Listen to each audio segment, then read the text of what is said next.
हाँ, मंगलाचरण करेंगे।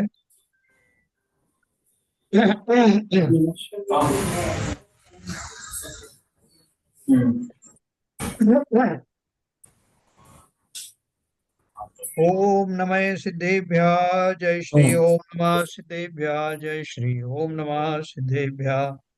मंगलम भगवान विष्णु मंगलम गौतमोगणि मंगलम कुंद कुंदाद्यो सर्व मंगल मांगल्यम सर्व कल्याण कारकम प्रधानम सर्वधर्माणां जैनम जयतो शासनम जैनम जयतो शासनम जैनम जयतो शासनम। डॉक्टर उज्ज्वला शाह द्वारा रचित पंचलब्धि ग्रंथ हम लोग पढ़ रहे हैं, जिसमें सम्यक दर्शन से पूर्व होने वाली पांच लब्धियां हम क्रमवार पढ़ रहे हैं। सबसे पहले हमने छह उपशम लब्धि पढ़ी, फिर विशुद्धि लब्धि पढ़ी। उसके बाद में देशना लब्धि हमारी जारी है। देशना लब्धि के बाद बाकी की जो लब्धियां हैं वो भी अपन जानेंगे, और फिर उनकी प्राप्ति का करण लब्धि का जो डिटेल जो है वो, जो उसका सार है वो भी अपन पढ़ेंगे।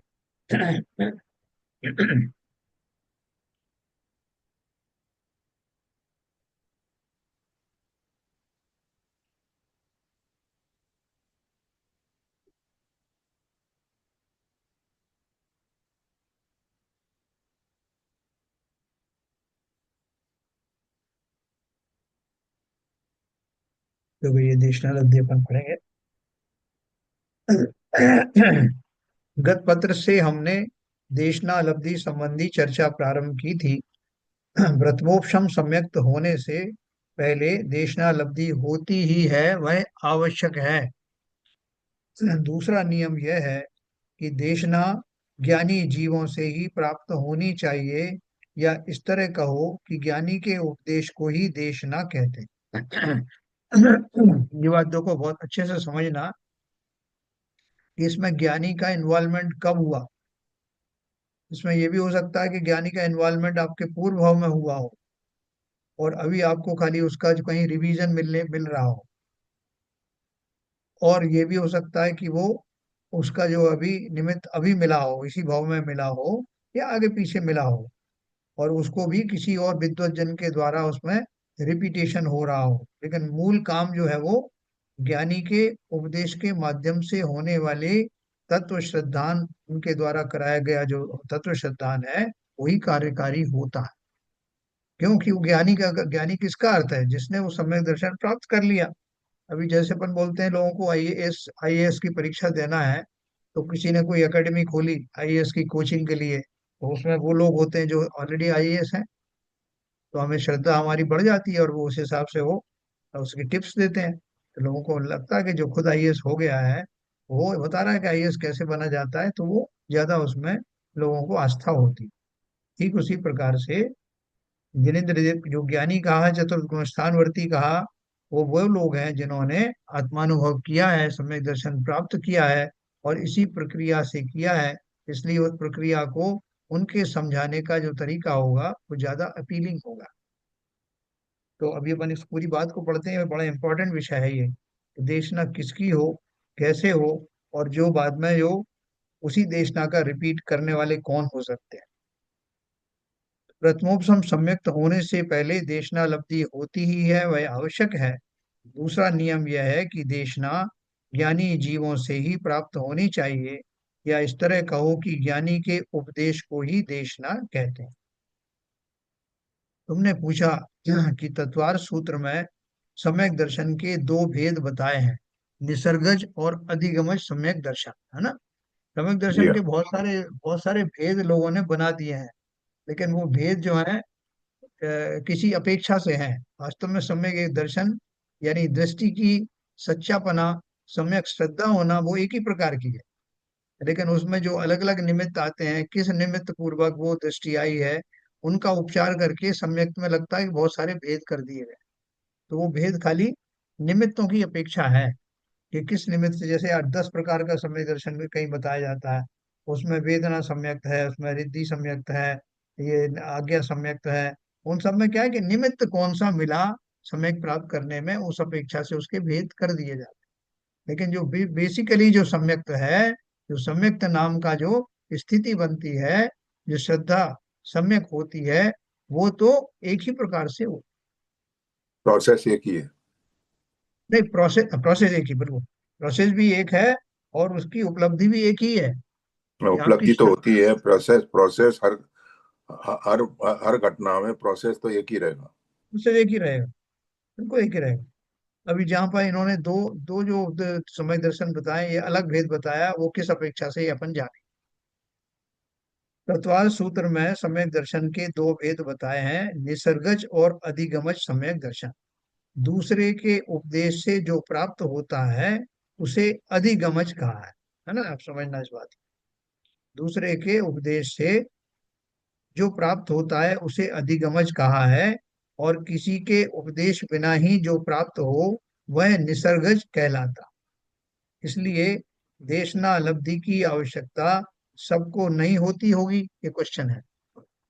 हाँ, उन्होंने क्वेश्चन पूछा है कि इससे आप क्या मतलब निकाल रहे हो। फिर हम्म। उन्होंने लिखा, उसका उत्तर भी खुद ही दिया है। सुनो, इस भाव में किसी को ज्ञानी जीव द्वारा उपदेश है, एक सेकंड, इस भाव में किसी को ज्ञानी जीव द्वारा उपदेश देशना की प्राप्ति नहीं हुई हो और उसे सम्यक दर्शन हो जाए, तो समझना कि उसे पूर्व भाव में नियम से देशना मिली है। इस भाव में देशना नहीं मिली है, इसलिए उसे निसर्गज सम्यक दर्शन कहते हैं। और जिसको इसी भाव में देशना मिली हो, तो उसके पश्चात होने वाले सम्यक दर्शन को अधिगमज सम्यक दर्शन कहते हैं। बस इतना ही फर्क है। परंतु देशना बिना ही सम्यक दर्शन हो जाए, ऐसा सर्वथा निसर्गज सम्यक दर्शन होता ही नहीं। समझिए ना, उसका आज नहीं तो कल कभी पास्ट में हमें किसी की देशना मिली होगी, वो देशना काम आएगी। तो ये है, सम्यक दर्शन हो जाए ऐसा सर्वथा निसर्गज सम्यक दर्शन होता ही नहीं। नारकी और देवों में अवधि ज्ञान पाया जाता है। अवधि ज्ञान द्वारा वे पूर्व की देशना को जानते हैं। हाँ? मनुष्यों और त्रियंचों में जाति स्मरण ज्ञान से भी पूर्व भाव की देशना याद आती है, अथवा पूर्व भाव में सुना हुआ, अभ्यास किया हुआ उपदेश धारणा ज्ञान में होगा, तो उसके कारण अगले भाव में भी सम्यक तो हो सकता है ना। देखो ना, नारकी और देवों का तो क्या है, उनके भाव ऐसे होते हैं कि उनमें अवधि ज्ञान पाया जाता है। तो अवधि ज्ञान से उनको पता लग जाता है कि मैंने पूर्व में क्या किया था, किस तरह की मैंने जो है वो उपदेश आदि सुने थे, वो सारी चीजें उनको याद आ जाती है। तो वो उनके सम्यक दर्शन की प्राप्ति के लिए देशना का काम करती है। और मनुष्यों और तिर्यंचों में क्या हुआ कि उसमें बहुत सारे मनुष्यों और तिर्यंचों को पूर्व भवों का स्मरण हो जाता है, जिसे जाति स्मरण कहते हैं। तो जाति स्मरण से उनको ये सब पता लगता है कि अरे मैंने फला फला महाराज को जो है, जैसे राजा श्रेयांश के बारे में बोलते हैं ना, कि जब आदिनाथ भगवान को आहार देने वाले मिल नहीं रहे थे, उस समय उनको जो है एक जाति स्मरण हुआ कि उन्होंने कैसे पूर्व भाव में मुनियों को आहार दिए थे। वो विधि उनको सब याद आ गई। तो इसी तरह से यहाँ मनुष्यों और कुछ त्रियंशों में जो संघी पंचेंद्रीय मनुष्य त्रियंश है, उनमें इस तरह का जाति स्मरण होने से उनको पूर्व भाव में कुछ देश ना मिली हो तो वो याद आती है। आप ये अपना 24 तीर्थंकर पुराण है ना, वो उसमें आप पढ़ेंगे तो बहुत सारे तीर्थंकरों के साथ में ऐसा घटित हुआ। उनके साथ में रहने वाले बहुत सारे जीवों को ये सब वो पुराना याद में आकर के उनको सम्यक दर्शन की प्राप्ति हुई। त्रिलोक मंडन हाथी की जो कथा वो भी बहुत प्रसिद्ध है। ये जो जिसको भरत ने उसको वश में किया था, और वो बना कैसे था, वो मुनि अवस्था में उसने कैसे मायाचारी की थी, वो सारी आपने पढ़ी होंगी। तो वो बीच बीच में क्या करें, जब भी आपके पास में मन उद्विग्न हो, मन संतुलन में नहीं हो, स्टेबल ना हो, ऐसे समय में बजाय पिक्चर देखने के या सो जाने के वर्तमान योग के ग्रंथ पढ़ना। और वर्तमान योग में जो 24 तीर्थंकर पुराण है, बहुत अच्छा लिखा गया है। उसमें आप उसकी एक एक की कहानी पढ़ेंगे तीर्थंकर की, तो आपको अनुपम लाभ होगा। उसमें ये सारी घटनाएं आएंगी, कैसे जाति स्मरण होता है, कैसे लोगों को अपनी पूरा पुराने उससे देशना मिल जाती है, ये सब बातें उसमें आएंगी। तो देखो, मनुष्यों और तिर्यंचों में जाति स्मरण ज्ञान से भी पूर्व भव की देशना याद आती है, अथवा पूर्व भव में सुना हुआ, अभ्यास किया हुआ उपदेश धारणा ज्ञान में होगा, तो उसके कारण अगले भव में भी सम्यक तो हो सकता है। है? देखो, ये कई कई भाव का चलता है। जैसे अपन वो उसको ही बोलते हैं ना कि वो किसी नारकी को अपनी वेदना का अनुभव करते ही उसने अपने कुअवधि ज्ञान से जाना कि मैंने पूर्व में क्या क्या किया था, जिसके फलस्वरूप मैं नरक में जन्म लिया मैंने। तो इतने नहीं सर। मात्र से, हाँ, उसको सर इतने इसमें मात्र, हाँ बोलिए। इसमें एक प्रश्न उठता है हम्म। कि जो नारकी जीव होते हैं उनको तो कुवदि ज्ञान होता है, हाँ। और जो त्रैंच हैं और जो मनुष्य हैं हाँ। उनको तो अवधि ज्ञान कुवदि ज्ञान होता नहीं है। हाँ। तो ये जो पूर्व भव में जो देशना मिलती है हाँ। वो क्या अपने आप याद आ जाती है, अपने आप मतलब वो वहाँ प्रकट हो जाती है? देखो, कितने जीव होते हैं, जो बच्चे होते हैं वो याद करते हैं मैं पिछले भाव में फलान फलान हाँ गांव वो, में फलाने क्या बेटा था। जी हाँ जी हाँ। उसकी खोज करते हैं तो वो सच पाई जाती है, हाँ पूर्व भव का याद आता है उसमें। याद आता है। तो मनुष्यों हम्म। में होता है ऐसे, तिर्यंचों में भी होता है। अब देखो, कोई कोई तिर्यंच जो है, आपने उसको घर से निकाल दिया वो गाय को, और अभी नई नई लाए थे, ऐसा भी नहीं उसकी आदत पड़ गई आपके घर में रहने की, लेकिन वो किसी ना किसी प्रकार से आपके घर में ही आ जाएगी। फिर से आ जाए, वो देखा है मैंने।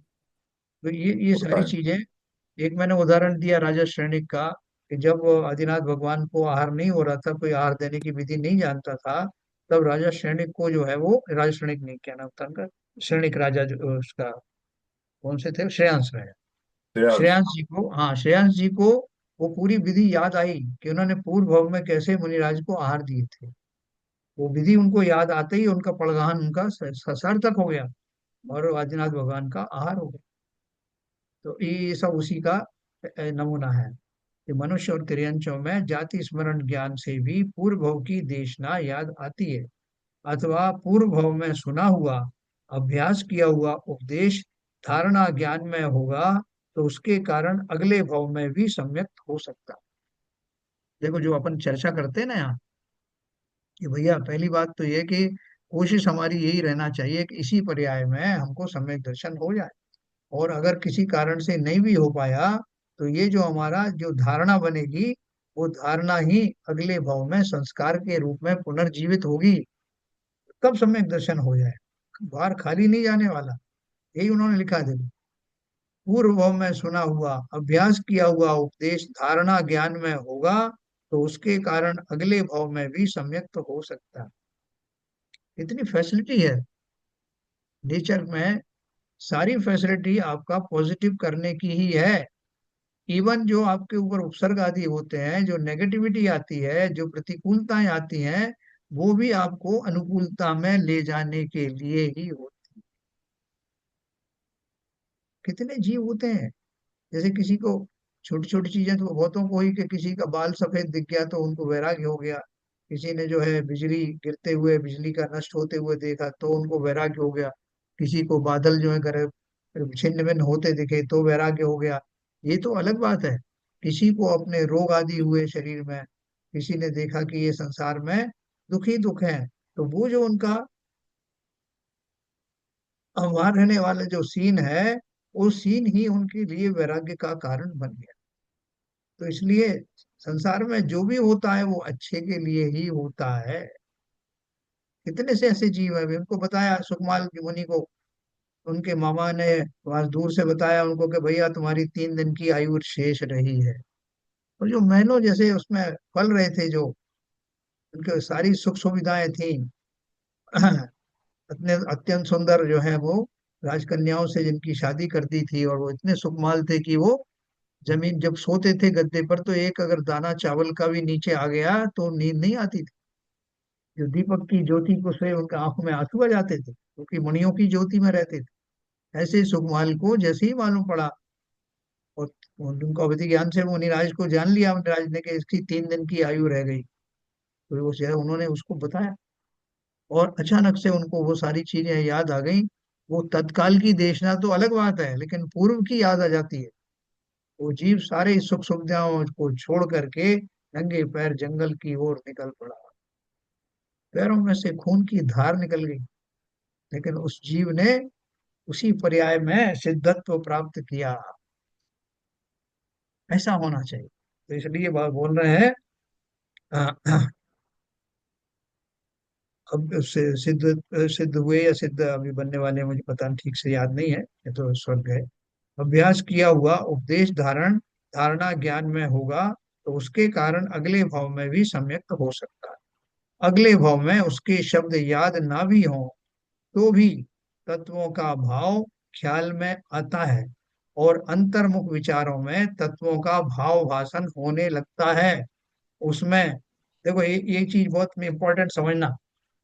उसमें बाह्य निमित्त जिन बिंब दर्शन, स्वर्गों में रिद्धि, वैभव आदि देखना, या नरकों में तीव्र वेदना का होना, मनुष्यों में धर्म श्रवण, धर्म स्मरण, ग्रंथों का पढ़ना या उपदेश सुनना हो सकता है। इसको बाह्य देशना कहा या देशना कहा, और देशना लब्धि में जीव उसका श्रवण ग्रहण धारण करता है, इस पर विचार करता है, निर्धारण करता है। केवल सुनना देशना लब्धि नहीं कहलाती। देखो, अभी ये जो अंजन चोर के बारे में आपने पढ़ा, कि अंजन चोर जो है वो भागा वहां से, क्योंकि उसने एक हार चुराया था, ये जो भी चुराया था, तो उसके पीछे वो राज सैनिक लग गए। तो उनसे बचने के लिए वो भागा, और भागा तो वहां वो एक तापसी जो है वो कर रहा था, सिद्धि कर रहा था, नवकार मंत्र से या जो जिससे भी मंत्र से। तो उन्होंने बोला कि ये किसी सेठ ने उसको सिखाया था, तो उससे नहीं हो रहा था, तो उसने कहा कि तुम हटो, मैं करता हूँ। क्योंकि अब वहां तो जीने मरने का सवाल था। उस समय उसको लग रहा था कि मैं अगर रुका रहा यहाँ, कुछ भी नहीं मेरे घटित हुआ, तो राज सैनिक पकड़ लेंगे मुझे, मृत्यु दंड निश्चित है। इससे अच्छा है कि ये जो मंत्र की सिद्धि कर रहा था, और जो नीचे उसमें शस्त्र आदि रखे हुए हैं, वहां से गिर करके मरण निश्चित है। तो मरण तो दोनों तरह से होना है। लेकिन उसने पूरी श्रद्धा के साथ, कि जिस सेठ ने वो नवकार मंत्र के बारे में उसको बताया था, उसको मन में धारण करके उसने क्या बोला, आणम शाणम कछु न जानम, सेठ वचन उच्चार। सेठ ने जो वचन कहे, मैं वही कहना चाहता हूँ। तो ये कहते हुए उसके पूर्व के संस्कारों से कनेक्शन हो गया। वो खाली इतने से नहीं हो गया। ऐसे तो हम भी कह देंगे सेठ वचन उच्चारण, नहीं। उसके साथ क्यों घटित हुआ? क्योंकि न केवल शब्द, शब्द उसको नहीं भले ही मुंह पे आ रहे थे, लेकिन वो श्रद्धान में उस सेठ के द्वारा दिया हुआ तात्विक जो देशना थी, भले ही एक क्षण की देशना हो, उस मर्म को समझ गया, और पूर्व भाव की उसके संस्कार भी उसके साथ जुड़ गए। दोनों को मिला करके उसने जब वो रस्सियां काटी, तो विद्या सिद्ध हो गई। और तुरंत उस विद्या के बल से उसने मेरु पर्वत पर जाकर के वहां पे जो अकृत्रिम जिनालय थे उनमें दर्शन किए। तो वहां उनको वो सेठ जी भी मिल गए दर्शन करते हुए। तो ये जो संस्कार की बात चल रही है ना, ये कई कई भवों में होने वाली घटनाएं हमारे संस्कारों में बस जाती हैं, और यथा योग्य समय में उनका उपयोग, उनका प्रयोग किया जाता है। ये ऐसे ही नहीं हो जाता। साहब हम अंजन चोर की एग्जाम्पल देते हैं, देखो साहब उसने सप्त व्यसनी था और उसको ये हो गया, उसने आड़म साड़म बोला और उसका कल्याण हो गया। तुम बोलो आड़म साड़म, उसके पीछे का पूरा मैकेनिज्म है। ऐसे ही नहीं हो जाता हर किसी को। और वो संस्कार ही काम आते हैं। वो जो सिंह की बात करते हैं, जो महावीर स्वामी का जीव था, वो कोई साधारण जीव थोड़ा था। आप बोलोगे कि इतने सिंहों में से उसी सिंह को क्यों पकड़ा, और उसी को क्यों ये इस तरह का उपदेश देने से उसका कल्याण हुआ। वो पहले वो उसको जब उन्होंने, आदिनाथ भगवान ने डिक्लेयर किया था कि 24वां तीर्थंकर होगा, तो उस पूरा प्रोसेस उनको मालूम था कि कब कब इसके संस्कार होंगे, कब उन संस्कारों का को उपयोग में लेगा, उसके पहले कहाँ कहाँ क्या भाव धारण करेगा, और जब वो संस्कार इसको याद आएंगे, तब वो 24वें तीर्थंकर बनने का समय आ गया हो। तो ये जो देशना की बात है, ये अपन सोच लेते हैं, फलाने ने ऐसा किया, साहब ढिमके ने ऐसा कर दिया, तो वो कोई जादू टोना नहीं है कि उसके साथ हुआ हमारे साथ नहीं हुआ। क्या पता साहब भगवान की उसके ऊपर ज्यादा अच्छी कृपा रही, कोई कृपा कृपा नहीं। सब अपने पर ही कृपा करते हैं, अपनी ही पर ही कर सकते हैं। दूसरे पर नहीं कर सकते। नहीं तो आदिनाथ भगवान मारीच के ऊपर सबसे पहले कृपा करते, कह रहे मेरा पोता तू कहाँ जाता है, अभी बना देता हूँ तुझे तीर्थंकर। तो क्या बताया उन्होंने, मनुष्य और तिर्यंचों में जाति स्मरण ज्ञान से भी पूर्व भव की देशना याद आती है, अथवा पूर्व भव में सुना हुआ अभ्यास किया हुआ उपदेश धारणा ज्ञान में अगर होगा तो उसके कारण अगले भाव में भी सम्यक तो हो सकता है। इसलिए निराश होने की जरूरत नहीं। अगर सम्यक दर्शन नहीं भी हुआ तो वार खाली जाने वाला नहीं। अगले भाव में उसके शब्द याद भी ना हो कि यार उन्होंने क्या कहा था। मुझे इतना याद आया कि पूर्व भाव में मुझे फला फला मुनि मिले थे, या मैं ऐसा गया था, मंदिर में गया था, मुझे याद आ रहा है, उन्होंने मुझे उपदेश दिया था। क्या उपदेश दिया उन्होंने ये तो याद नहीं, मगर दिया था। तो अगले भाव में उसके शब्द याद ना भी हों तो भी तत्वों का भाव ख्याल में आता है। अच्छा। और अंतर्मुख विचारों में तत्वों का भाव भाषण होने लगता है। वो जो नारकियों को सम्यक दर्शन होता है वो सिंपल प्रोसेस थोड़ी है। उनको तकलीफ हुई साहब, इसके कारण सम्यक दर्शन हो गया। तकलीफ तो सबको ही हो रही ना, भयंकर तकलीफ हो रही, तो सभी नारकियों को हो जाना चाहिए ना।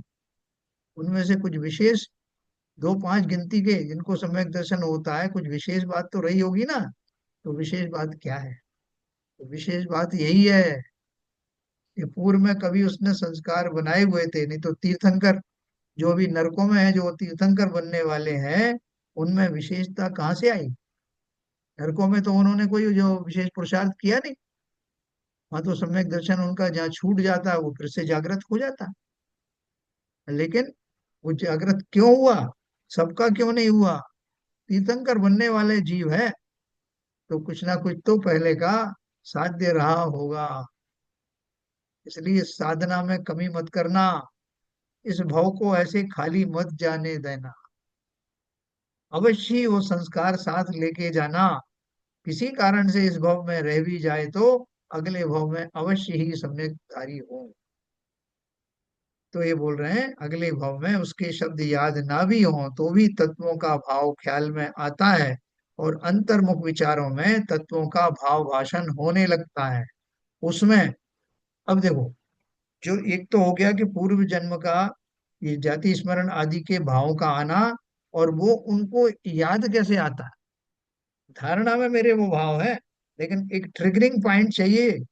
तो ट्रिगरिंग पॉइंट कैसे मिलता है? बाह्य दशा में, बाह्य निमित्त, जिन बिंब दर्शन, स्वर्गों में रिद्धि वैभव आदि देखना, या नरकों में तीव्र वेदना का होना, मनुष्यों में धर्म श्रवण, धर्म स्मरण, ग्रंथों का पढ़ना या उपदेश सुनना हो सकते हैं। ये कौन से हैं? बाह्य साधन है। जैसे हम अभी जो जिनवाणी सुन रहे हैं, पढ़ रहे हैं, तो ये जो बाह्य निमित्त है, अगर हम में से किसी के पूर्व भाव के संस्कार होंगे, पूर्व भाव की देशना मिली होगी, तो इस भाव में मिलने वाली ये छोटी सी जो एक्सरसाइज है पठन पाठन की, ये उसमें कार्यकारी हो सकती है। ये उसमें बाह्य निमित्त बन सकती है ना। देखा ना, मनुष्यों में धर्म श्रवण, धर्म स्मरण, ग्रंथों का पढ़ना या उपदेश सुनना हो सकते हैं। इसको बाह्य देशना कहा या देशना कहा। और देशना लब्धि में जीव उसका श्रवण ग्रहण धारण करता है। एक तो हुई देशना, और देशना लब्धि कौन सी हुई? जब वो उसको धारण कर ले। जो मुनियों आदि का या ज्ञानियों का जो उपदेश है,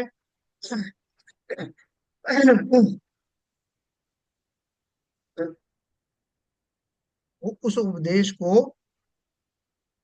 यथा योग्य जिन भावों से वो कहा गया है, उन भावों को धारण कर लेना, जब ऐसी योग्यता जीव में आती है, उस योग्यता को ही हम देशना लब्धि कहते हैं।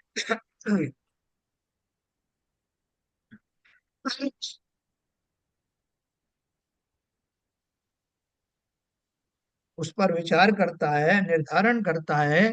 केवल सुनना देशना लब्धि नहीं कहलाती, है ना। कि साहब इतने लोग बैठे हुए थे, समुशरण में भी बहुत लोग सुनते हैं, तो क्या सब सबसे सम्यक दृष्टि हो जाते हैं? क्या नहीं होते? लेकिन जिनके होनी होती है उनके हो भी जाता है, और जिनको तत्काल नहीं होता है उनको अगले भाव में होता है। तो केवल सुनना देशना लब्धि नहीं कहलाती। यदि तुम रोहित से कहो कि जा बेटा पानी लेकर आ, वो खड़े खड़े तुम्हारी ओर देखता ही रहेगा, तो तुम उसे दोबारा कहोगी, फिर भी नहीं सुना तो डांटोगी और पूछोगी कि क्या तुमने सुना नहीं? सुनकर यदि वह पानी लेकर आता है तो ही हम कहेंगे कि उसने सुना। तुम्हारे कहे अनुसार बच्चे आचरण करेंगे तो तुम कहती हो कि मेरा राजा बेटा कितना अच्छा है, मेरी सब सुनता है। देखो ये एग्जाम्पल जो है बहुत जोरदार है, आगे मैं इसको समझाऊंगा। कि जो जिनेंद्र देव को हम सुनते हैं क्या? बोले साहब जिनेंद्र देव को तो हम सुनाते हैं। सुनते नहीं है, बहुत सुनाते हैं हम उनको साहब। बोले साहब सुनाने का अर्थ तो होता है कि नेगेटिव, उनको डांटना। बोले नहीं, आप भले ही डांटना मत समझो, लेकिन हम उनको अपनी व्यथा तो सुनाते ही है ना, और उनसे अपनी जो जो अपेक्षाएं हैं, जो हम चाहते हैं, वो सब सुना देते हैं उनको। तो उनकी सुनी क्या? तो उनकी क्या सुने? और अगर उनकी सुनेंगे तो फिर हमें उन जैसे ही हो जाना पड़ेगा, क्योंकि वो तो वही कहेंगे जो वो स्वयं बन गए। वो हम करना नहीं चाहते, ये फैक्ट है। हम वैसा बनना नहीं चाहते। हम तो चाहते हैं कि मेरी इस पर्याय में मैं सकुशल बना रहूं, और उन जिनेंद्र देव का उपयोग मैं अपनी उस संसारी अवस्था को भली भांति मेंटेन करने में उपयोग करूं। यही मैं करता हूं। इसी के लिए मैं आरती करता हूँ, इसी के लिए पूजा करता हूँ, इसी के लिए शांति धारा अभिषेक करता हूँ। मात्र मेरे अंदर बहुत गहराई से ये बात बैठी हुई है। बहुत बिरले लोग होते हैं जो इन सब में स्व कल्याण की खोज करते हैं। देखो अपन ने पढ़ा ना, तुम सारी खा दातार पाए, काज लघु जांचू कहा। आप जैसा इतना बड़ा दातार मिला है, उससे मैं क्या मांगू? मुझे आप सम कर ले वो स्वामी, यही एक वांछा मांग है। ये हमारा है ना इसमें विसर्जन, इसमें शांति पाठ।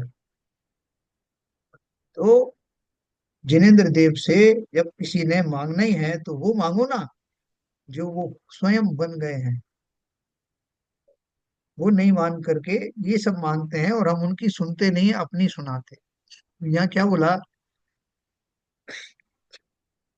क्या हमने कभी सोचा है कि हम भगवान की या आचार्यों की कितनी बातें सुनते हैं? तुम्हारे बच्चों के दृष्टांत से समझ गए होंगे कि केवल कानों से सुनाई देने को सुनना नहीं कहते, उसे समझना भी आवश्यक है, याद रखना भी आवश्यक है, उस पर विचार करना, उसका निर्णय करना, और उस रूप परिणमन करना आदि सारे अंग आवश्यक हैं। उसके बिना हम कैसे कह सकते हैं कि इसने भगवान का उपदेश सुना? क्या मैं सुबह शाम तक सर साहब क्या किया आपने 10 लक्षण पर? अरे साहब इस बार तो बहुत आनंद रहा। सुबह तो हम जाते थे, पूजन करते थे, 5-6 पूजन करके फिर घर आते थे और वो टीवी लगा देते थे, और उसमें एक के बाद एक मुनि आते थे और उनके प्रवचन चलते थे। वाह बहुत आनंद आया था। तो क्या आपने क्या प्रवचन सुने? वो जो भी वो दे रहे थे साहब वो सुना। तो कुछ आपको समझ में आया, कुछ रिप्रोड्यूस कर सकते हैं? वो नहीं साहब वो नहीं कर सकते। लेकिन ये था कि हमें अच्छा लगा कि हम, क्या अच्छा लगा? कि मैं किसी धार्मिक क्रिया से जुड़ा हुआ हूँ, ये अच्छा लगा। उसमें कुछ समझ में आया? बोले समझ में तो साहब आ रहा होगा, पता नहीं, बीच बीच में हम अपना नाश्ता पानी भी कर रहे थे, वो भी चल रहा था। तो ऐसे रूटीन मैंने सुना, सब कुछ ऐसे रूटीन सुना, तो वास्तव में नहीं सुना। भाव भाषण कहाँ से होगा? रोज मंदिर जी में जोर शोर से पूजा पाठ बोलकर भक्ति करते हैं, गान करते हैं, भगवान की जय बोलते हैं, परंतु भगवान ने क्या कहा है उसे शास्त्रों द्वारा या गुरुमुख से, विद्वानों से सुनना नहीं चाहते। यह कैसी अवस्था हुई पता है? द्विइंद्रिय, त्रिइंद्रिय और चतुरिंद्रिय जीव, जिन्हें विकलेंद्रिय कहते हैं, है ना, 2 इंद्रिय से 4 इंद्रिय तक के जीवों को विकलेंद्रिय कहते हैं, 2, 3 और 4। उनके वचन यानी भाषा तो होती है, परंतु पंचेंद्रियों की तरह कर्णेंद्रिय नहीं होने से वे सुन नहीं सकते। हम भी यदि भगवान को या मंदिर में उपस्थित अन्य लोगों को भक्ति पूजा पाठ सुनाते हैं और भगवान की या प्रवचनकार की नहीं सुनते हैं, तो हमारी अवस्था भी विकलेंद्रियों जैसी ही है। ये 2 इंद्री, 3 इंद्री, 4 इंद्री जीव कौन है? जिनके कर्ण इंद्री नहीं है। वो बोल तो सकते हैं अपनी भाषा में, लेकिन सुन नहीं सकते। तो बोल रहे हैं हम भी यदि भगवान को या मंदिर में उपस्थित अन्य लोगों को भक्ति पूजा पाठ सुनाते हैं, तो जोर जोर से बोल के करते ना ये, खुद भी सुन रहे हैं, दूसरों को भी सुना रहे हैं, और भगवान की या प्रवचनकार की नहीं सुनते, तो हमारी अवस्था भी विकलेंद्रियों जैसी ही है। हमारे कानों में तो पढ़ नहीं रहा। कानों में नहीं पढ़ने का अर्थ क्या है? जिनेन्द्र देव की जो वाणी है, उस वाणी का जो स्वरूप है वो हमारे कानों में प्रविष्ट नहीं हो रहा, हमें उसका भावांतर नहीं हो रहा। तो बात कर रहे हैं जैसे, आप देखो कितनी बढ़िया जो है इन्होंने धुन निकाली है, इस पूजा की धुन कितनी बढ़िया है, और वो पंडित चिल्ला रहे हैं इस प्रतिष्ठा, भाई भक्ति करो भक्ति करो, और महिलाएं और वो सब पुरुष खड़े हो गए, कोई डंडे घुमा रहा है, कोई कुछ घुमा रहा है। क्यों? क्योंकि ट्यून अच्छी चल रही है। लेकिन उस ट्यून के अंदर में क्या चर्चा हो रही है, क्या शब्द आ रहे हैं, क्या भाव आ रहे हैं, किसको पड़ी है? ट्यून अच्छी सा, उसमें तो अपने आप साफ पैर उठे हमारे, बहुत नृत्य किया। क्या कर लिया तुम? उस शरीर रूपी यंत्र को नाच गाने में लगा करके कौन सा भाव भाषण कर लिया, उसी में चलते रहे। और अगली प्रतीक्षा इसी की कि फिर से कोई ऐसी ट्यून आए साहब, तो जरा नृत्य हो जाए बढ़िया। और वो प्रतिष्ठाचार्य भी बहुत खुश, और बाकी लोग भी, वाह साहब वाह, बोलो आज के आनंद की जय। कौन सा आनंद था? यही आनंद था। और फोटो सेशन हो जाए, फोटो खींच रहे हैं इसमें। वास्तव में देखो, इस पूरी प्रक्रिया में आमदनी 98 और खर्चा रुपया, ऐसे ही हो रहा है। तो देखो, ये अपन बात, बहुत बड़ी बात पढ़ रहे हैं कि देशना का अर्थ क्या। देशना के योग्य जो संस्कार हम बना रहे हैं, वो बहुत रील काय की बना रहे हैं। ये बनाओ रील मेरे भाव भाषण की। मैंने उस समय कैसे भाव भाषण किए, इनकी रील बनेगी, और वो आपको अगले भाव में सुनाई देगी। अभी तो हमारे कर्मों की रील बन रही ना, जो कर्म एक एक करके जो है सेट होते जा रहे हैं, जो पापादि जो है कार्य जो सेट होते जा रहे हैं, उन सब की रील बन रही है। जिस तरह उस रील में कौन सा सीन किस नंबर पे किस जगह पे आता है, ठीक उसी प्रकार मेरे कर्मों का जो परिपक्वता आएगी, उनका जब उदय आएगा, तो उसी समय आएगा जिस समय उसका निश्चित हुआ है। अच्छे खासे खेलते खाते लोग, पता नहीं कोई रोग हो गया, गिर पड़े, हार्ट अटैक हो गया, चल बसे। अरे साहब ये तो अच्छे खासे थे, लेकिन वो जो रील बनी थी ना, उसमें एक पॉइंट दिया था कि इस स्पॉट पे जाके इस व्यक्ति को ये हो। वो रील हम नहीं बनाई थी। तो ये भी सब रील बन रही है। तुम चाहो तो वो रील बना लो, 10 लक्षण पर्व में कितना महान पुण्य से कमाने का, कितने अच्छे भाव बनाने का मौका था। हमने फोटो खिंचाने में, फोटो सेशन करने में, रील बनाने में व्यथा ही, व्यर्थ ही गंवा दिया। अब अगले उसकी तैयारी है। अब अगला परीक्षण आएगा, तो उस समय में ऐसा ऐसा करूंगा, अगली और भी अच्छी रील बनाएंगे, अपन 8-10 मिलकर ये इस तरह का ट्यून पर डांस करेंगे, ऐसे नाटिकाएं करेंगे बस। कितना हीरा जैसा जन्म मिला, और कहाँ गंवा दिया। तो यही बोल रहे हैं, हम भी यदि भगवान को या मंदिर में उपस्थित अन्य लोगों को भक्ति पूजा पाठ सुनाते हैं, और भगवान की या प्रवचनकार की नहीं सुनते, तो हमारी अवस्था भी विकलेंद्रियों जैसी ही है। हैं? हैं? जैसा मैंने एक शंका समाधान में एक प्रश्न पूछा, और सब मित्रों को बताया, देखना फलानी तारीख की शंका समाधान में मैंने एक प्रश्न पूछा। तो उनको ना तो प्रश्न से मतलब है, देखने वालों को और दिखाने वालों को भी, क्या प्रश्न था और प्रश्न का क्या जवाब आया, इसकी किसी को मतलब नहीं। मेरा मित्र या जो मित्रानी है, उसको टीवी पे देखने की होड़ लगी, और उसके ऊपर अंगूठे आ जाएंगे, वेरी गुड, शंका समाधान में हमारा मित्र भी था। लेकिन शंका समाधान में क्या शंका थी, उसका समाधान क्या हुआ, वो कहीं मेरे भावों में आया क्या, लीस्ट बॉदर्ड है। ये सब सोचना है, ये सारी बातें, क्योंकि ये अपने को बाई चांस इसमें ट्रिगर हुई है, इसलिए ये बात आई।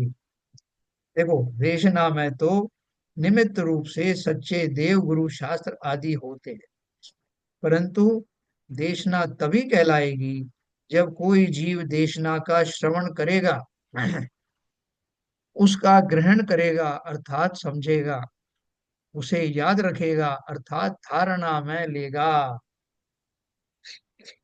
है, बहुत सारे मुनिराज जो है बहुत सारी बातें जो है एक कोटेशन जैसे अब दे देते हैं। उनकी कोई एक बात जो है हमको लग गई तो हमको वो अच्छी लगती है, याद आती है। इसी तरह से कोई हमारा भाव भाषण ऐसा हो जाए तो पूरा कंसंट्रेशन की तरह, कहीं भी देश ना चल रही हो, चाहे हम स्वयं पढ़ रहे हों, चाहे किसी के द्वारा सुन रहे हों, पूरा कंसंट्रेशन रखना। उस कंसंट्रेशन में कौन सी बात आपकी काम की होगी, कहाँ आपका भ्रम टूट जाएगा, पता नहीं। इसलिए पूरी निष्ठा और श्रद्धा के साथ देशना के समय में पूर्ण उपयोग को लगाना, पीछे मत हटना। उनमें से पता नहीं कौन सी लाइन आपका संस्कार बन जाए, धारणा में आ जाए। देशना में तो निमित्त रूप से सच्चे देव गुरु शास्त्र आदि होते हैं, परंतु देशना तभी कहलाएगी जब कोई जीव देशना का श्रवण करेगा, उसका ग्रहण करेगा अर्थात समझेगा, उसे याद रखेगा अर्थात धारणा में लेगा। यदि जो सुना वह समझ में ही नहीं आया तो कुछ कार्यकारी नहीं है। उसी प्रकार समझ में तो आया, परंतु तत्काल विस्मरण भी हुआ तो क्या काम का? जो सुना समझा, उसे स्मरण में रखकर उस पर विचार करना, चिंतन मनन करना, और स्वयं युक्ति और न्याय से तर्क की कसौटी पर कसकर उन तत्वों की सच्चाई का निर्णय करना, यही तो महत्व की बात है। निर्णय होने पर उस रूप परिणमन भी होता है। जैसे हम और आप हैं, हमने इतने दिन से जो है वो जिनेन्द्र देव के कथित धर्म ग्रंथों का स्वाद लिया, उनका श्रवण किया, और हमको कुछ बातें उसमें से पक्की समझ में आई कि संसार में मैं आया हूं तो एक निश्चित अवधि के लिए ही आया, और वो अवधि समाप्त होने के बाद एक सांस भी एक्स्ट्रा मिलती नहीं, और उस अवधि में ही मुझे अपना कल्याण कर लेना है, जिससे मुझे अगला भव या तो मिले ही नहीं। ऐसी उत्तम दशा अगर है, एक एक ही भवागामी हूं तो, और या अगर भवों की श्रृंखला भी चलनी है तो अगले भव ऐसे मिले जिनमें मैं मोक्ष मार्ग प्रशस्त करके 2-3 भव के अंदर ही मुक्ति को प्राप्त हूं। जब हमने ये निर्णय ले लिया, तब उस सिद्धांत को अपने ऊपर घटित करना कि आयु सभी की निश्चित है, मरण सबका निश्चित है। उस काल में मरण भी किस प्रकार से होगा वो मेरे हाथ में नहीं है। वो मैंने जो कुछ भी पहले अपना पैकेज बनाया उसमें तो है। हो सकता है कि अच्छा सब कुछ एंजॉय करते करते एक दिन मेरी देह जर्जरित हो जाए। जरा सा बहाना चाहिए कि साहब वो हार्ट अटैक हो गया, जरा सा बहाना चाहिए साहब कोई ऐसा रोग हो गया कि 2 दिन से ज्यादा जीवन बचा ही नहीं। तो ये सब जब मुझे ज्ञात हो तो मैं अधीर ना हो, मैं उस अवस्था से पहले से अपने आप को तैयारी के साथ जी रहा हूं। कभी भी किसी भी जीव के अंदर कैसी भी भयंकर प्रतिकूलता आ सकती है, लेकिन सिद्धांत यह है कि अगर मरण हो जाए, सबसे बड़ी व्यथा मरण की होती ना, देह अगर छूट भी जाए तो उसका समय एक निश्चित है, इसलिए घबराना क्या। शरीर की रोगाणु अवस्था, रोगी अवस्था आएगी तो आएगी। अगर हमने वास्तव में श्रवण किया है ग्रंथों का, इन दशाओं में निडर होकर के, निर्भीक होकर के बना रहना, यही उस देशना की उपलब्धि है। बाकी शायद पढ़ लेने से क्या होने वाला यही देशना का सबूत है। है। कि मैंने वास्तव में देशना ली, तो देशना का अर्थ क्या है। अब कोई कह देता साहब हमने वो जो प्रतिमाएं धारण की हैं, तो प्रतिमा में पहली प्रतिमा तो हो ही गई अपनी दर्शन प्रतिमा। वो कैसे हो गई? बोले साहब रोज दर्शन करता हूँ प्रतिमा के, तो इसलिए दर्शन प्रतिमा हो गई। हैं? लेकिन भैया, जो दर्शन प्रतिमा में जो निर्मल सम्यक दर्शन की प्राप्ति होना बताया है, उस सम्यक दर्शन के लक्षणों से अपने आप को परीक्षण करके देखो। उसका पहले ही गुण है निशंक गुण। निशंक गुण में आपको शंका है क्या कि आप शरीर हो या शरीर नहीं हो?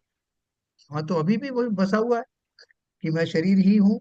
इसलिए शरीर पर होने वाले जरा किसी संकट से मैं घबरा जाता हूँ, तो तुरंत याद आता है कि मैंने सम्यक प्राप्त किया नहीं है। तभी मैं छोटी मोटी व्याधियों से भी व्याकुल हो जाता हूँ। और दूसरा है निकांक्षित, मुझे संसार में कुछ चाहिए क्या? स्वयं की परीक्षा स्वयं ही करना। जैसा अभी तो मुझे बहुत कुछ चाहिए, अभी मेरी बहुत सारी जिम्मेदारियां हैं, बहुत सारी आकांक्षाएं बनी हुई हैं। ईमानदारी से स्वयं से प्रश्न पूछना। जब पता लग जाए कि निकांक्षित और निशंकादि गुण दोनों ही नहीं है, तो काहे का सम्यक दर्शन?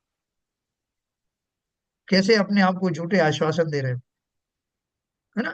तो उपदेश के माध्यम से मुझे वो परीक्षण करने की जो दशा है, प्रणाली है, वो प्रारूप भी प्राप्त हो गया। मैं कैसे अपनी टेस्टिंग करूं कि मुझे सम्यक दर्शन हुआ या नहीं? नहीं भी हुआ तो सम्यक दर्शन के समीप कितनी दूर तक पहुंचा हूं, इतना परीक्षण करने का समय तो मुझे लेना पड़ेगा, निकालना पड़ेगा। अगर नहीं हुआ तो फिर से करो। बच्चों को कोई पहाड़ा सिखाते हैं, दो दूनी चार, दो तिया छह, अगर वो कहीं अटक जाते हैं तो फिर से कोशिश करते हैं जिससे अब अटके नहीं। तो उसी प्रकार से संसार में हर क्षण मेरी परीक्षा हो रही है। मुझे प्राप्त होने वाले आसपास के वातावरण से, जिन मंदिर आदि से, शास्त्रों आदि से जो कुछ प्राप्ति हो रही है, उससे मैं पहले की दशा से आगे बढ़ा हूं कि नहीं। कौन करेगा इसकी परीक्षा? मुझे ही करना है। क्योंकि अगर उसमें कमी है, तो समय रहते हुए उन्हें उस अभ्यास को जारी रखना। इसलिए बोला, यदि जो सुना वह समझ में ही नहीं आया तो कुछ कार्यकारी नहीं है। उसी प्रकार समझ में तो आया, परंतु तत्काल विस्मरण भी हुआ तो किस काम का। जो सुना समझा उसे स्मरण में रखकर उस पर विचार करना, चिंतन मनन करना, और स्वयं युक्ति और न्याय से तर्क की कसौटी पर कसकर, हम सबकी कुछ तार्किक बुद्धि तो है ना, उन तत्वों की सच्चाई का निर्णय करना कि बात सही है या गलत है। यही तो महत्व की बात है। निर्णय होने पर उस रूप परिणमन भी होता है। तो भैया ये बात बिल्कुल सही है। मैं इतने जीवों को मरते हुए देखता हूँ, कोई साथ में कुछ लेके जाता नहीं।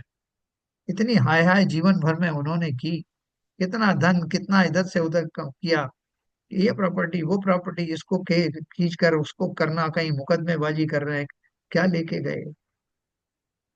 ये तर्क की कसौटी पर कसना। और मेरी आंख बंद होने के बाद में किसका बेटा, किसकी बेटी, किसने, आपने किसको क्या दिया, उनको धन उनके पास रहा कि कोई ले गया, आपको कुछ पता नहीं। उनके पुण्य आदि के कारण वो सब फलित होगा या नहीं हो।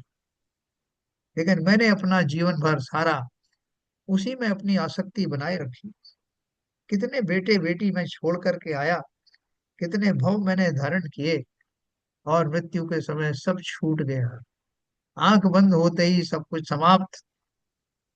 आंख बंद हो इससे पहले वो कर जाओ जो कई कई भवों में नहीं किया। थोड़ी सी भी देश ना मिले तो वो काम की है, मेरे लिए है, उसको संजो कर रखना। जैसे सच्चे देव गुरु शास्त्र का स्वरूप सुनता है, सर्वज्ञता का स्वरूप सुनता है तो विचार करता है, और अपनी पूर्व मान्यताओं के साथ मिलान करके देखता है कि मैं तो आज तक ऐसा मानता था, अब मुझे सच्चे स्वरूप का पता चल गया। यदि निर्णय हो गया, तब वह कुदेव कुगुरु कुशास्त्र को छोड़ देगा, उनकी आदर भक्ति विनय छूट जाएगी। हर एक मोड़ पर, हर रोज अपनी पिछली मान्यताएं और अपनी पिछली योग्यताओं से वर्तमान की दशा को कंपेयर करना, कि मैं वास्तव में कुछ आगे बढ़ा या नहीं बढ़ा, या वहीं के वहीं खड़ा हूं या नेगेटिव चला गया। ऐसा भी होता है कि कोई घटना ऐसी घट जाए, हम बोले अरे साहब मैं तो भगवान को मानना छोड़ दिया। है ना, एक एक बच्चा यहाँ आता था, तो वो कुछ परीक्षा वरीक्षा देने वाला था। वो परीक्षा में 2 बार उसने ट्राई किया, 3 बार किया, वो फेल हो गया, नहीं रहा सक्सेस। उसने मंदिर आना बंद कर दिया। उससे पूछा कि भाई क्यों, और बोले साहब 2 बार देख लिया आपने भगवान का, कितना तो मैंने अभिषेक किया, कितना आपने तो देखा है, टाइम निकाल निकाल करके किया, क्या मिला भगवान से, मैंने छोड़ दिया। तो ये दशा भी होती है। जीव जहां से आगे बढ़ना चाहता है वहां से और पीछे आ गया। उसका कारण है मेरी मिथ्या मान्यता। मैंने भगवान को खाली जो है वो संसारी वांछाएं पूरा करने की मशीन मान लिया है। तो बोल रहे हैं, अब अगर मुझे सच्चे स्वरूप का पता चल गया है, ऐसा निर्णय हो गया हो, तब वह कुदेव कुगुरु कुशास्त्र को छोड़ देगा, उनकी आदर भक्ति विनय छूट जाएगी। सच देखा जाए तो देशना लब्धि में निमित्त है, परंतु उसके बिना प्रथमोपम सम्यक्त हो ही नहीं सकता। इसलिए स्थूल रूप से, उपचार से देशना को, या देशना जिनके द्वारा प्राप्त होती है, उन सच्चे देव गुरु शास्त्र को सम्यक दर्शन का निमित्त कह दिया जाता है। हाँ? देखो मैं कल आपको ये, कल तो मैं नहीं रहूंगा, कल मैं ट्रेन में होऊंगा इस टाइम, तो कल की अपन छुट्टी रख रहे हैं। परसों से मैं अपने योग्य स्थान पर पहुंच जाऊंगा, परसों से अपना ये जारी रहेगा। और साथ में जो है वो, अगर ये ग्रंथ बीच में समाप्त होता है, तो ये हम लोग द्रव्य संग्रह, बृहद द्रव्य संग्रह नाम का ग्रंथ जो आचार्य नेमी चंद्र जी द्वारा रचित है, उसको, उसका स्वाध्याय करने वाले हैं। जो बहुत उत्तम ग्रंथ है और बहुत व्यापक है ना। सीवी जैन सर साहब ने उसको वहाँ सुना है किसी से। सुनो सब सर, इसमें अभी 70 पेज बाकी हैं। हाँ, 5 पत्र बाकी हैं, तो शायद ये पूरा नहीं हो पाएगा अभी। नहीं हो गया तो बहुत अच्छा है, नहीं नहीं मतलब होगा तो मेरा बहुत अनुमान, अच्छा। मेरा अनुमान ऐसा है कि अभी हाँ 70 पेज मैंने देखे, 5 पत्र जी, बाकी हैं अभी इसमें से। बिल्कुल बिल्कुल। अब अपन को इसमें रस रस आ रहा है कि नहीं आ अरे बहुत रस आ रहा है सब। रहा? देशना बहुत अच्छी तरह भाई। हाँ, तो ये अपन देशना इसको की बहुत देश। जैसे जो पशु होते हैं ना, गाय आदि होते हैं, तो जब वो भोजन के लिए जल्दी होती तो जल्दी में सब भोजन कर लेते हैं, फिर आराम से बैठ करके फुर्सत के क्षणों इसकी में जुगाली करते जुगाली करते हैं। हैं। उसको ही बाहर निकाल निकाल के फिर चबाते हैं, फिर उसका स्वाद लेते हैं, फिर वापस ऐसे ही जुगाली कर करके ग्रंथों का रसास्वादन हम करेंगे। ये जो टॉपिक आ रहे हैं फिर पीछे चले चले जाएंगे, फिर आगे आएंगे, जब तक कि हमें उसका पूरा मर्म समझ में ना आए, पूरा रस उसका ले ना पाए, तब तक ये जारी रहे। ठीक है ना। तो ये देखो, ये जो पैराग्राफ आया है, इसमें मैं आपको विशेष आप इससे चर्चा करूंगा। इन्होंने क्या बोला, सच देखा जाए तो देशना लब्धि में निमित्त है। यानी असली चीज तो देशना लब्धि है, यानी भाव भाषण जो है मेन चीज है। और भाव भाषण के पहले जो उपदेश आदि मिलते हैं वो उसमें निमित्त बनता है। अभी अपन कहते हैं निमित्त साहब, वो आपकी बदौलत साहब, आप अच्छे आ गए, आप मिल गए इसलिए ये सब हो गया। तो जिन जीवों को हम उसका श्रेय देते हैं वो निमित्त है, लेकिन उनके माध्यम से जो कुछ श्रवण मैंने किया है, ऑब्जर्व किया, वो मेरा ही काम है। वो फाइनल प्रोडक्ट है सर। यस। है ना, कोई दूसरा देश ना दे के आपको जबरदस्ती नहीं कर सकता। घोड़े को पानी दिखाया जा सकता है, पानी पिलाया नहीं जा सकता। तो चलिए अपन जो है परसों के रोज इस विषय को और कंटिन्यू करेंगे और आपको आनंद आएगा। अभी फिलहाल समय हो गया। संजय प्रकाश जी जिनवाणी स्तुति करें।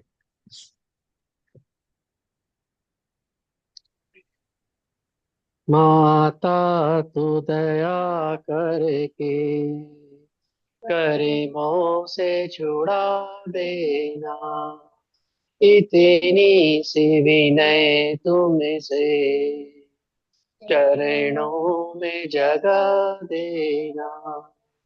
माता में भटका हूँ माया के अंधेरे में, कोई नहीं मेरा है इस कर्म के रेले में, कोई नहीं मेरा है तुम्हें धीरे बता देना। माता तो दया करके गरीबों से छुड़ा देना।